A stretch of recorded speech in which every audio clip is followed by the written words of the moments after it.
Tuhan, kita berjumpa kembali dengan Renungan Sabat, Sabda Bapa Surgawi. Hari ini kita akan merenungkan satu kebenaran firman Tuhan dari kitab 2 Raja-Raja pasal 7 ayat 1 sampai dengan ayat yang ke-20. Tapi kita hanya melihat ayat 4 dan ayat 8. Ini merupakan kunci dari firman Tuhan yang akan kita renungkan hari ini. Ayat 4 dikatakan, jika kita berkata, baiklah kita akan masuk ke kota, padahal dalam kota ada kelaparan, kita akan mati di sana. Dan jika kita tinggal di sini, kita akan mati juga. Jadi sekarang marilah kita menyeberang ke perkemahan tentara Aram. Jika mereka membiarkan kita hidup, kita akan hidup. Dan jika mereka mematikan kita, kita akan mati. Kemudian ayat 8, ketika orang sakit kusta itu sampai ke pinggir tempat perkemahan, masuklah mereka dalam sebuah kemah, lalu makan dan minum. Sudah itu mereka mengangkut dari sana emas dan perak dan pakaian, kemudian pergilah mereka menyembunyikannya. Lalu datanglah mereka kembali masuk ke dalam kemah yang lain, mengangkut juga barang-barang dari sana, kemudian pergilah mereka menyembunyikannya. Saudara kasih Tuhan, ini merupakan peristiwa yang terjadi di Israel, yang tepatnya di kota Samaria, di mana pada zaman ini terjadi pada zaman Elisa. Dan kita bisa melihat yang terjadi adalah, kita bisa melihat di dalam pasal 6, ya, rupanya di situ Samaria sedang dikepung oleh Ben-Hadad Raja Aram, di mana Samaria ini diembargo sehingga tidak ada orang yang bisa keluar masuk ke Samaria. Oleh sebab itu, saudara kasih Tuhan, dampak dari peristiwa itu mereka mengalami suatu kelaparan. Bahkan di pasal 6, karena dampak kelaparan itu muncul suatu keinginan untuk memakan sesama manusia.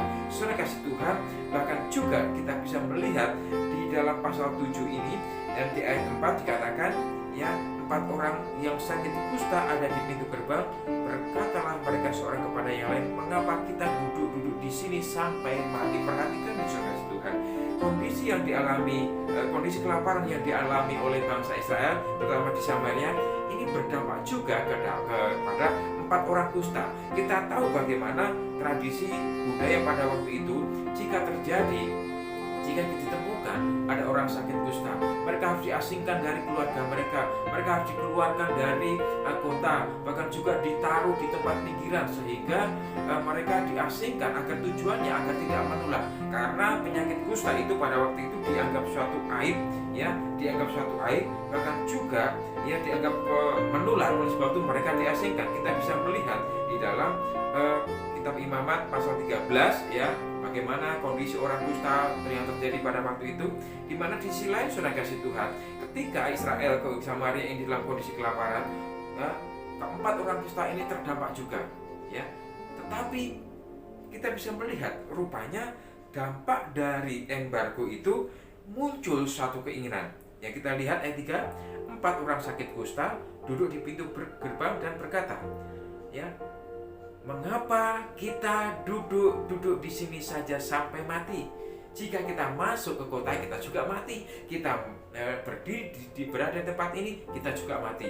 Ini kondisi yang sulit yang mereka hadapi. Tetapi di sisi lain, saya melihat ketika berhadapan dengan suatu kondisi tersebut, muncul suatu gagasan, muncul suatu keinginan untuk keluar dari kondisi yang mereka alami. Saudara kasih Tuhan, ya, di sisi lain juga saya melihat ada pengharapan di situ. Apa yang dilakukan oleh orang kusta, makanya mereka di ayat 4 tadi dikatakan, ya, mereka ingin menerobos ke dalam perkemahan orang Aram. Saudara kasih Tuhan, seperti tema tadi, bahwa sesungguhnya kita bisa melihat dari keempat orang kusta ini, kita bisa melihat ciri-ciri orang yang yakin, ciri-ciri orang yang percaya bahwa selalu ada jalan keluar dalam setiap persoalan. Tadi kita bisa melihat keempat orang kusta tadi, dia berkata kepada temannya, mengapa kita duduk di sini saja sampai mati? Marilah kita menyeberang ke perkemahan orang Aram. Saudara kasih Tuhan, kita bisa melihat dari kebenaran Tuhan, ciri-ciri orang yang yakin, ciri-ciri orang yang percaya bahwa selalu ada jalan keluar atas segala persoalan. Di ayat yang ketiga dan 4 tadi, kita bisa melihat sesungguhnya mereka ini sangat berhikmat. Ya, kenapa berhikmat? di tengah kondisi situasi yang krisis, ada kemauan, ada usaha, mereka berpikir untuk keluar dari persoalan. Saudara kasih Tuhan, hikmat adalah cara pandang, cara pikir, dan cara hidup yang benar sesuai dengan moral, sesuai dengan etika yang berlaku di tengah masyarakat dan tidak melanggar hukum. Hikmat juga adalah kemampuan untuk memahami dan mengatasi masalah dalam kehidupan sehari-hari. Ya, kemudian hikmat juga adalah pola pikir yang sesuai dengan pola pikir Allah. Saudara kasih Tuhan, saya melihat empat orang kusta ini sangat berhikmat, di mana ya kita tahu kondisi orang kusta itu ketika dia berada di tengah keluarga mereka, di tengah saudara-saudara mereka, berada dalam lingkungan mereka harus diasingkan. Bahkan juga pada waktu itu ketika ada orang yang menderita sakit kusta, dia harus berkata najis, najis, najis. Sehingga ketika dia berkata seperti itu, orang lain pun akan menghindar, memberi jalan, memberi ruang kepadanya untuk mereka bisa lewat. Oleh sebab itu saya katakan, ada satu keuntungan yang dihadapi oleh orang kusta ini, sehingga mereka ingin menerobos di perkemahan orang Arab. Dan ketika orang Arab ini pun tahu bahwa orang-orang ini kusta, rupanya saya yakin mereka akan diberikan jalan keluar. Oleh sebab itu Tuhan, berhikmatlah seperti orang kusta ini. Ada penuh keyakinan, ada jalan keluar dari setiap persoalan. Yang pertama, gunakan hikmat kita. Hikmat adalah satu kemampuan yang Tuhan berikan kepada semua orang, kepada orang percaya, untuk kita bisa keluar dari persoalan kita. Yang pertama, berhikmat. Yang kedua, saudara kasih Tuhan, di ayat yang kelima dikatakan, lalu pada waktu senja bangkitlah mereka masuk ke tempat perkemahan orang Arab. Tetapi ketika mereka sampai ke pinggir tempat perkemahan orang Arab, tampaklah tidak ada orang di sana. Tidak ada orang di sana. Saya melihat, saudara kasih Tuhan, rupanya mereka ini mulai bertindak. Keempat orang kusta itu, mereka tadi sudah berpikir ada jalan keluar, ya mereka berhikmat, kemudian mereka melangkah. Ciri-ciri orang yang berhikmat itu, ciri-ciri orang yang yakin bahwa ada jalan keluar, mereka berani bertindak, berani melangkah. Empat orang kusta ini berani melangkah. Kalau saya harus hidup, saya yakin hidup. Kalau saya mati, biarlah saya juga mati. Bencana kelaparan membuat mereka setengahnya putus asa. Tapi di sisi lain mereka yakin bahwa ketika mereka bisa melewati perkampungan perkemahan orang Arab itu, mereka akan selamat dari bencana kelaparan yang terjadi. Saudara Tuhan, mereka ketika mereka menyeberangi, mereka sampai ternyata tidak ada orang di sana. Yang terjadi justru ketika mereka berada di tengah perkemahan orang Arab, tidak ada satu orang pun.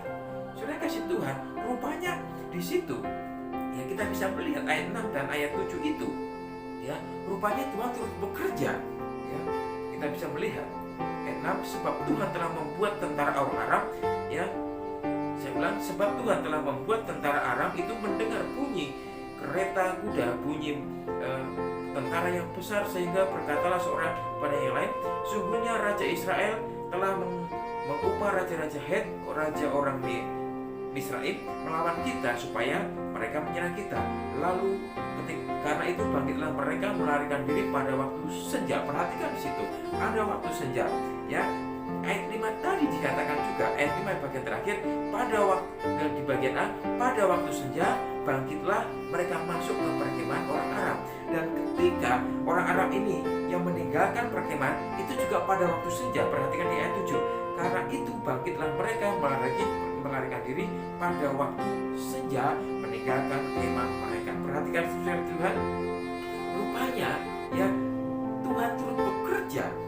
Jadi yang mereka dengar rupanya langkah tentara yang banyak, langkah pasukan yang begitu banyak, sehingga mereka ini ketakutan. Padahal yang terjadi sungguhnya hanya melangkah 4 orang kusta. Saudara Tuhan, ini membuktikan ketika berani bertindak, ketika berani melangkah, Tuhan turut bekerja. Yang ketiga, saudara kasih Tuhan, ayat 9 dikatakan, lalu berkatalah yang seorang kepada yang lain, tidak patut yang kita lakukan ini. Hari ini adalah hari baik, tapi kita tinggal di sini saja. Apabila kita menanti sampai terang pagi, maka hukuman akan menimpa kita. Jadi sekarang marilah kita pergi menghadap untuk memberikan hal ini ke istana raja. Saudara sekalian, poin yang ketiga ini berarti ketika mereka mendapatkan satu jalan keluar, mereka dipuaskan, mereka tidak lagi menghadapi kelaparan. Rupanya mereka pun berani menjadi saluran berkat. Mereka menghadap raja dan memberitakan apa yang telah terjadi. Saudara kasih Tuhan, ini bukti bahwa orang yang diberikan jalan keluar oleh Tuhan harus mampu, harus mau menjadi saluran berkat. Kesimpulannya hari ini, saudara kasih Tuhan, selalu ada jalan keluar setiap persoalan apapun yang kita hadapi. Mintalah hikmat kepada Tuhan untuk memahami setiap persoalan yang kita hadapi. Beranilah bertindak, beranilah melangkah dengan iman, dan terus berpengharapan kepada Tuhan. Percayalah bahwa Tuhan terus bekerja mendatangkan kebaikan sehingga kita keluar dari tekanan, dari himpitan, bahkan juga menjadi saluran berkat bagi orang lain. Tundukkan hati kita di depan Tuhan. Kami bersyukur Tuhan buat kasih setiamu, buat kebenaran firman-Mu hari ini. Kami diajarkan untuk terus kami percaya bahwa sesungguhnya ada selalu ada jalan keluar ketika kami mengandalkan Tuhan. Terima kasih Bapa, berkati setiap apa menjadi persoalan kami, dan kami percaya bersama dengan Engkau Tuhan memberikan jalan keluar bagi kami. Dalam Kristus Yesus kami menjawab segera berdoa. Amin. Salam saudara kasih Tuhan, kiranya kebenaran firman Tuhan hari ini memberkati kita semua. Selamat beraktivitas, Tuhan memberkati. Amin. Shalom saudara yang diberkati Tuhan. Alhamdulillah Bapak Ibu semua diberkati dengan kebenaran Tuhan melalui program Jabas. Bapak Ibu bisa like, subscribe maupun komen